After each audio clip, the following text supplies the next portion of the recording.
Welcome to Seniorship, conversations about getting the best out of later life. I'm your host, my name is Michael MacMahon.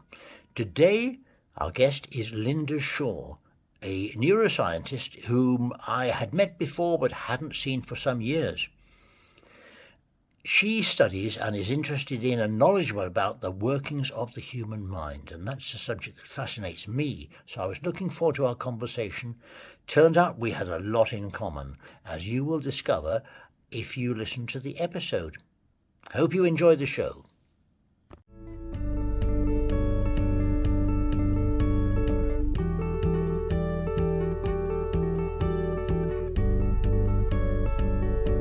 Welcome to Seniorship podcast. Welcome to Lynda Shaw, a neuroscientist, as I remember. We haven't spoken for a while, but we had some nice conversations a few years ago with my colleague Tim Arnold, who you may remember from those days, Lynda. I do. Yeah. Anyway, listen, Seniorship, Lynda, is all about getting the most out of later life. And you can define later life however you want. Could be from 50, from 55, from 60, whatever it is. And what I'll do is I'd like to just throw one or two ideas at you and see what you think of them and hear what you have to say about what makes for a happy and fulfilled later life in your eyes. How does that sound? That's absolutely fine. Good. And now listen, I suspect from our conversations before that we will have a lot to talk about. And I don't want to make these calls too long. 30, 40 minutes is enough, I think. So what I might like to do is run this over 2 calls, do another one in maybe a couple of weeks' time. Does that sound good to you as well? Absolutely. No problem at all, Michael. Absolutely fine. Let me just turn my phone off. I think my husband might come in the door any minute with David. With how boiler's broken, just to add to the interesting morning. So I'm sitting here with all the radiators off. It's cold. Well, it's at least it's not like that case. Well, the famous case, wasn't it, with a BBC presenter doing a show, presenting it from home, and his toddler comes in, something like that. Yeah, I saw that, and the mother's crawling along, trying to grab the child. I thought that was the most brilliant marketing. And clearly it was an accident, but I thought that was fantastic marketing because we all loved it. We all loved it, absolutely. And now I'm a granddad, which I wasn't when we met before. So I'm a granddad. I have 2 grandchildren. So that would be twice as charming for me now as it was then. How old are your grandchildren? Well, my grandson is 3.5 and my granddaughter is about 6 weeks. So I'm a newbie at this. It's the most wonderful thing, isn't it? I just adore my grandbabies. Yes, absolutely. Anyway, listen, we're looking there at the beginning of life to middle of life. And I always say middle age begins 10 years later than what age I am now. But anyway, leaving that aside, I'll throw an idea at you, if I may. I have a friend, and by the way, I live in a retirement village, Lynda. I never planned to do it, but, accidentally ended up here. And I just love the concept, really, because I'm surrounded by people, maybe 100 or so, who have similar age to me. And so we're all doing things and taking it easy, but also doing things. And we compare notes on what works for us. And one of the things that a friend of mine threw at me was this. And it was a theory that came from a TED talk by someone called Susan Pinker. You may have come across her, academic, American. And her theory was this, that the number one predictor of a long life and a healthy long life, above diet, above exercise, above alcohol, above smoking, about everything really, was social contact. Social contact. And apparently, the theory she put across, as I said, in a TED talk, and it was based on quite a few years of multifactorial studies on the so-called blue zones on the planet, these places where people tend to live longer than average. So social contact as a predictor of long and healthy life Would you go along with that? Just to what extent will you go along with that? Yeah, that was based on Dan Buettner's work of the Blue Zones, and Dan Buettner, he identified, I think it was nine commonalities between 7 different regions in the world. One was in Costa Rica, Yes, Japan, yes, Los Angeles. The point is, these areas of the world were very, very different from one another. So therefore, it became a fantastic place to research because of the yes, diversity of cultures. And they did identify 9 common denominators. They didn't smoke. If they drank alcohol, it was the local brew. They ate very well. And the biggest one, and I think Susan Pinker is absolutely right in her interpretation, is that every day, whether it be lunch or dinner, people would sit round the table as a family, and that includes 5 generations. That's a lot of people, a lot of goodness. generations. So therefore, what they found was that they believe it's very much definitely the social aspects, the feeling of belonging. And so I think, just 1 second, forgive me. That All right. is because the plumber has turned up for our broken boiler, Yeah. and this infernal doorbell that is on a camera and lots of security around the house that tells you when there's somebody, and he's going in and out to his van. So I've just asked my husband to turn the alarms off, please. Now, are you okay to continue, or do you want to pause this and take it up later? No, it's absolutely fine. David has come in now and given me a hot drink, and because the boiler's off, there's no radiators on, and it is January and in England, and I'm now all yours without interruption. So I do Thank you. apologise. No, But no, not necessarily. Well, you've said something that I didn't know. You've added something because you said that once or more times per day, the people in the study tended to get together, particularly in families. Now, what occurred to me was Costa Rica, you mentioned, Sardinia, I think, was one of the places, somewhere in India. And one thing that's shared by Sardinia and India is different generations of family tend to live close to each other, don't they? That's right, the old-fashioned way in England. Yeah, most definitely. People didn't move away in those days, and understandably so, because grandparents were looking after the children while the parents were out of work, and the whole system worked very, very well. Of course, there would have been family arguments. Of course, there would have been clashes in personality. But in actual fact, the infrastructure and the support one got and the feeling of belonging was important. And there's another key here, Michael. And that key is this, that every person who has this advantage of longevity contributes to the community. No matter whatever they do, whether they do it slowly, it doesn't matter. They have a feeling of significance. They have self-worth. They have self-esteem. They have a purpose in life. It's very similar to what I was just saying about families in England not so long ago, where the older people were looking after the younger ones, and that was a reason to get up in the morning. Yes. And we need that. We need that. I think the word retirement should be erased from the English dictionary.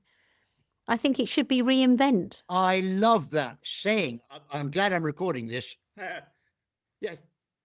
I do. I really do think we have got so much potential that is untapped. And when we've lost our identity in the workplace, that doesn't mean we've lost ourselves. It just is one facet of our identity. It's just one facet of it. There is so much more that we can learn. I mean, my topic, my expertise is in unconscious processing, and consciousness is my big thing. I've been reading about it since I was 14 years old. And to me, it's getting above the crud of life. It's getting above the horrible things we hear on the news. It's getting above the worry and the fear. It's getting above the futility of what worries us on a daily basis. And a lot of what worries us is futile. It gets us above and looking at the big stuff, the stuff that is fascinating, the stuff that is to learn about and evolve and expand into. That is what I think is delicious. And when we get older, we have the time to do that, if we choose.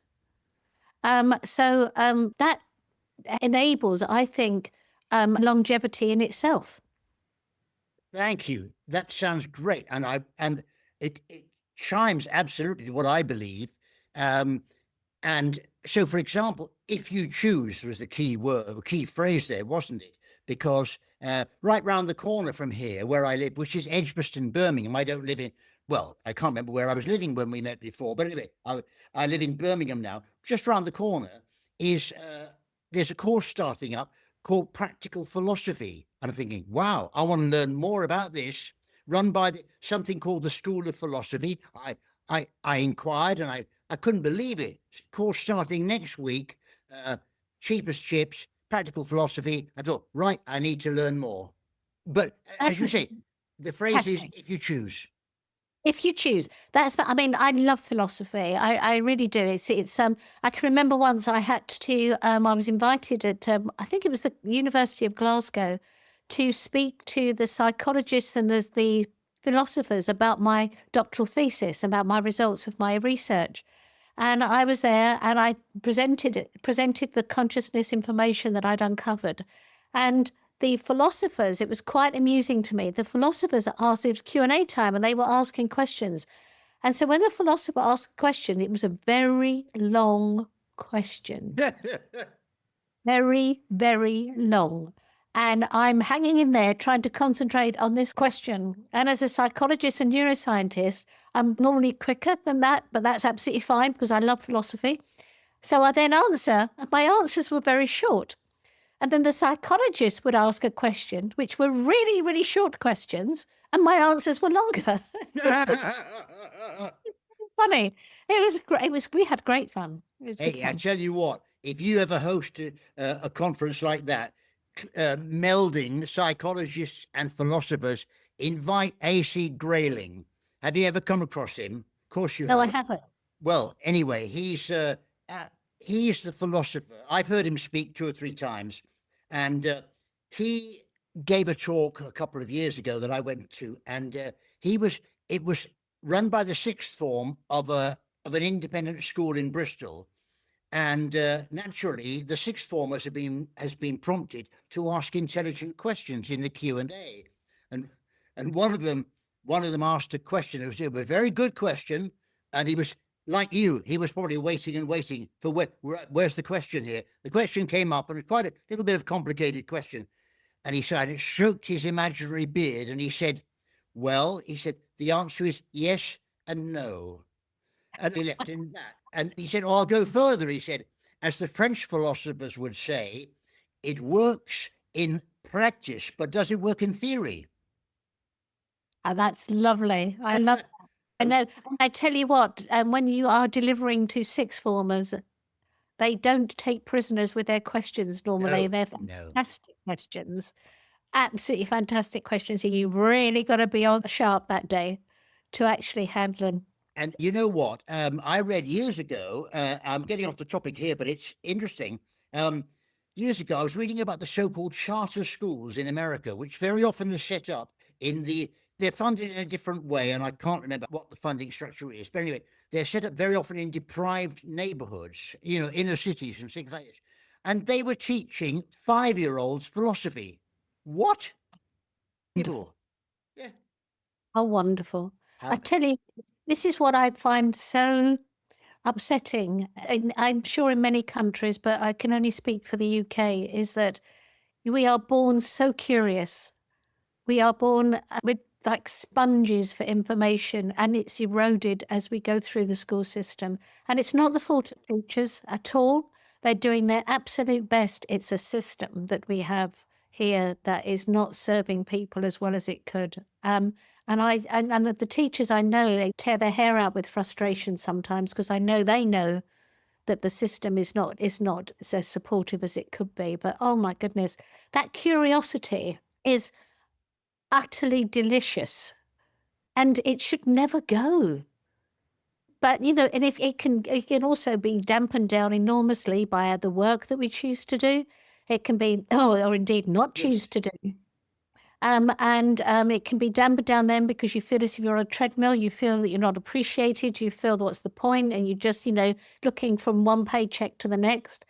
I understand that. I completely do. But oh, if we could only hold on to that curiosity, that childlike curiosity, and definitely keep it going into our last breath, no matter when that is. I agree with you 100%. Childlike curiosity is wonderful. And yeah, sponges, like you say. And I'm always amazed, being a grandparent myself now, at the phrases that my little grandson is coming out with that he didn't know 2 days before. And he's picked something up. He said to me the other day, he prefaced a remark by saying, just so you know. And I thought, that's a strange phrase for a 3-year-old. And his dad said, oh, God, he said, yeah, I blame myself. He said, I in my business, often would preface telling somebody something by saying, just so you know, because it was like a soft introduction. Rather than saying, this is important, pay attention, I would say, just so you know. And then, and his son and my grandson picking up, and my grandson picking it up at age 3. But to go back to later life and how we get the most out of later life, how can we capitalize? I wonder if I wasn't planning to talk about this, but how can we capitalize on, if you like, the curiosity of small children to help retired people? And like you, I agree with the word retirement should be retired. But is there any way we can do that, I wonder? I think actually it's to find an opportunity to be with them, to be with the youngsters. I had years ago, I started an initiative called Community Mix Up many years ago. And basically, it's to mix up the generations. You know, you see people, you've seen his cases where in residential care homes for the elderly, children are invited in from the local school. I mean, that's magnificent. That is magnificent. And that innocence, that childlike curiosity and innocence is contagious. Because let's face it, the best lessons are caught, not taught, right? Yep. So we learn just by observing, just by watching, and they bring that. I think they show us that there is nothing wrong with asking a question if you get it and get it wrong, or answer a question and you get it wrong. There is nothing wrong with being wrong. There is no such thing, if you like, as for being wrong, because everything's about perception anyway, and perception is unique to individuals. So therefore, if we can remember to try something new, even if we're rubbish at it, that's what I find fascinating, especially is that there's a tendency, I'm talking for myself here, there's a tendency, I won't try something unless I think I'm going to be really good at it. What a shame. What a shame. Who cares? Who cares? Exactly. Yes. Who cares if I'm good at something or not? Nobody. Absolutely nobody. But I might have fun giving it a go. And being curious about it. I love that. I love that. And you mentioned also, in particularly relative to children, the word enthusiasm. How important do you think that is? Oh, it's everything, isn't it? Let's face it. I mean, I'm like a really annoying Tigger in that I bounce around all the time, and I get really enthusiastic, and I have 1,000 ideas every day. And I say to my family, "Oh, I've had an idea." They go, "Oh no, now what?" Because it's like, oh, and I'm the queen of rabbit holes. I'll go, "That's really interesting," and I'll go down that rabbit hole, and I think, "Oh no, it wasn't really," and I come back out of the rabbit hole and try a different one. So that enthusiasm is fire in the belly. It's life's breath. To be enthusiastic about something, even if you're rubbish at it, it doesn't matter. It doesn't matter. I actually have a theory that I was brought up with a family who were all musical in some way, and I believe families were all musical in some way once upon a time when they had to make their own entertainment. And, my one would be on the piano, one would be on the spoons, one would right? Like my grandparents and my great-grandparents, they'd be some of the spoons, some would be singing, albeit badly, some would be wooden spoons and a saucepan. It didn't matter. They were all playing music. And I think as we got the gramophone coming into people's sitting rooms, then we got experts in our homes. And then that went to the television. And then the experts were in our sitting rooms on a daily basis regularly. I think it stopped us trying. Yes, good point, actually. I mean, I'm into singing, and I've come across quite a few singing teachers who tear their hair out at the number of people who are put off singing at an early age. Like a teacher said to them, "I don't want you in my choir, your voice is terrible." And that fear of singing stays with them forever. And there's this, where I live here, there's a singing teacher and a former professional singer who says there's a special place in hell for teachers who discourage kids from singing, which is just the same as you're saying. Yeah. Yeah. I mean, I have the worst singing voice on the planet. The only reason anyone wants me to sing is to clear a room in 10 seconds. Okay, because when my children were small, I loved singing to them, but they get to 3 years old and they start, don't sing, because it's such an awful voice. But I now don't sing unless I'm in the car on my own, because I've been put off. Now, I wonder if actually I could get moderately better so that it's not totally painful for other people. But I don't, because I'm now convinced that I have the terrible, terrible voice. So you're quite right. Off topic, but not off topic. Years ago, my wife and I were in a pub. We just moved to this little village in Hampshire, and we were in the pub, and this bloke came up and said to her, "What are your legs like in fishnet tights?" And she said, "I beg your pardon." And he says, "Well," he said, "I'm directing the village panto in 2 weeks, and our principal boy has gone down with mumps. Is there any chance that you could be principal boy in the panto?" Now, she'd never done anything like that before, but she said, "Well," she said, "if it's only a small village, you know," she probably thought, "Well, what does it matter?" But she said, "Would I have to sing?" And he said, "I'm afraid you would. There's a couple of songs." And she said, "I can't sing to save my life." But it so happened that we had a dear friend who, among her various skills, had been a singing teacher. And she said, there are very few people who are incapable of singing. Most of them have just never been shown how. Let me give her a couple of lessons, and I guarantee you she'll sing. So our friend gave her a couple of lessons, and my wife opened the show. Now, granted, on the first night, she had to start the show with a song, and when she opened her mouth, nothing came out because she was so terrified. But once she got over that, she sang, and it was fine. And she now knows she can sing because she tried, and she hadn't.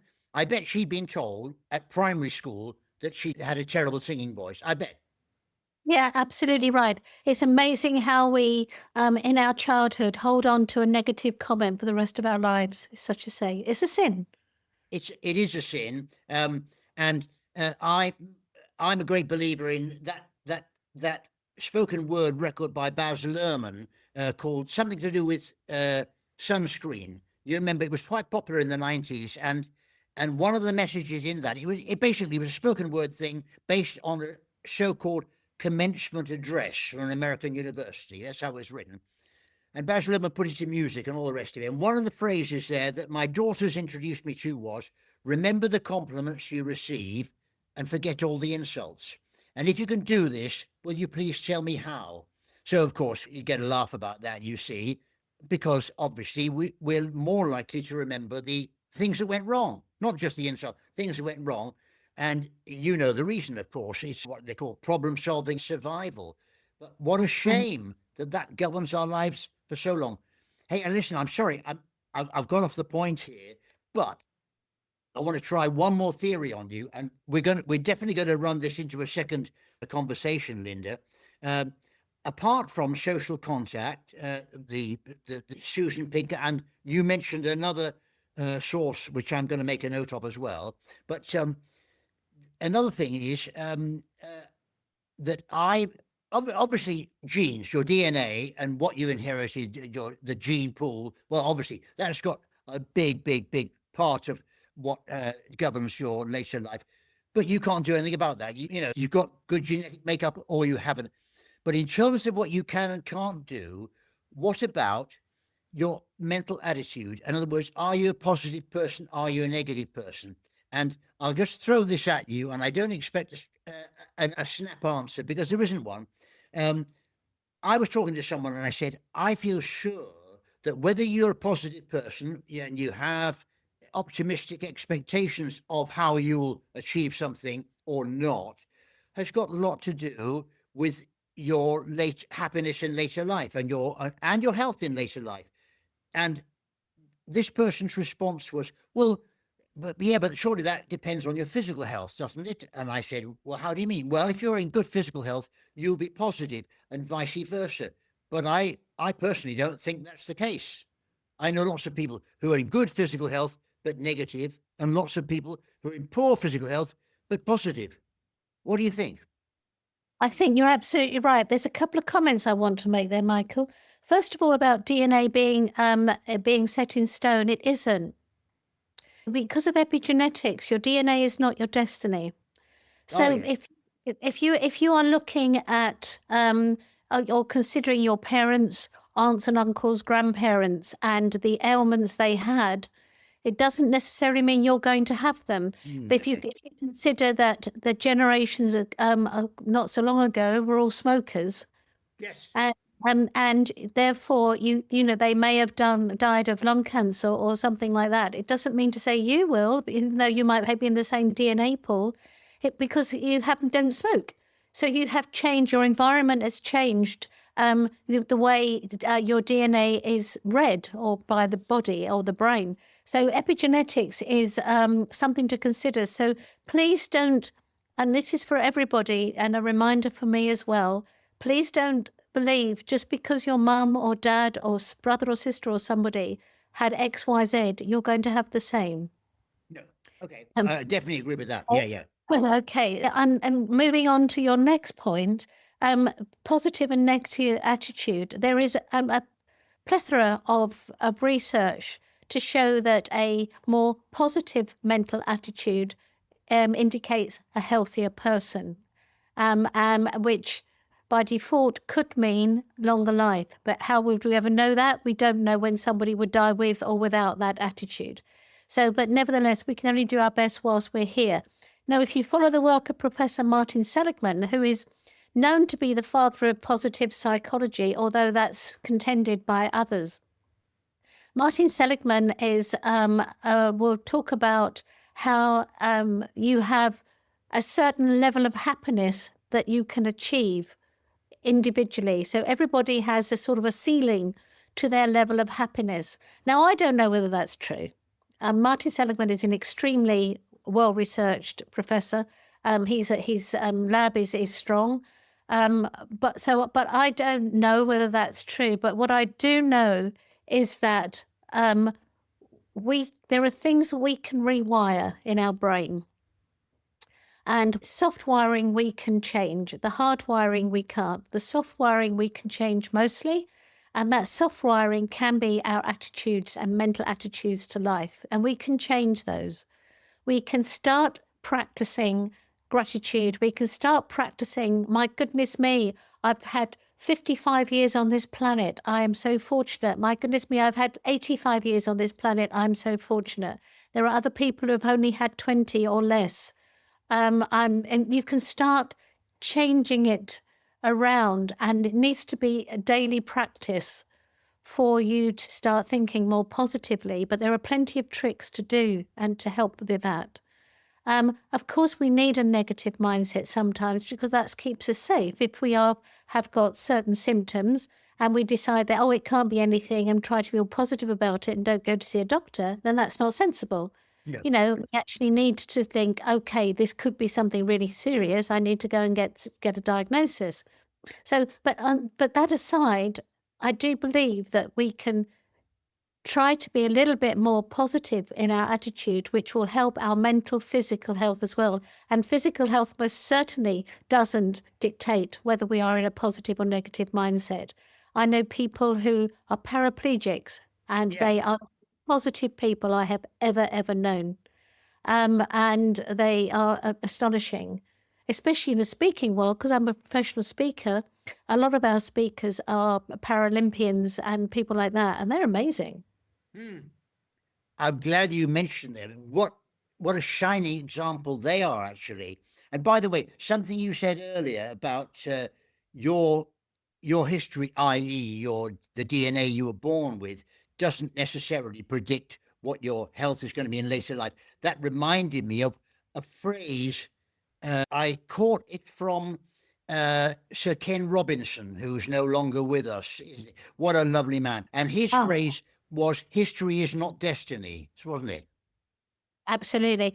Ken Robinson, I could listen to him forever. I'm so sad he left this planet. He's just a wonderful, wonderful speaker. And thank goodness for YouTube, huh? We can Yes. see as much as, we can see as much as we want of the great Ken Robinson. But yeah, great orator. So yeah, curiosity is a big thing for him in education. And if you listen to his YouTube talk on curiosity, it's fascinating. It's really, really good. Love it. Thank you for that. Thank you. I'm going to look up this Professor Seligman too before our next conversation. Listen, I think, well, we've just gone over the half-hour mark here, but we've got so much to develop. I'd like, if I may, Dr.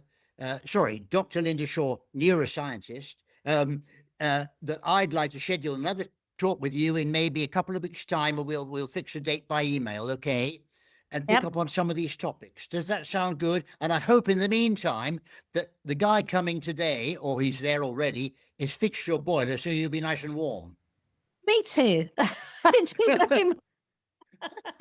got cold in here, but there you go. And I'm sorry for the disruption at the beginning. No, these things happen. And next time I'll try and have a toddler to interrupt me. Okay, so to make it equal. Okay, that's good. That's a good plan. Thank you so much, Michael. Thanks for your time today. Thank you, Lynda. Bye for now.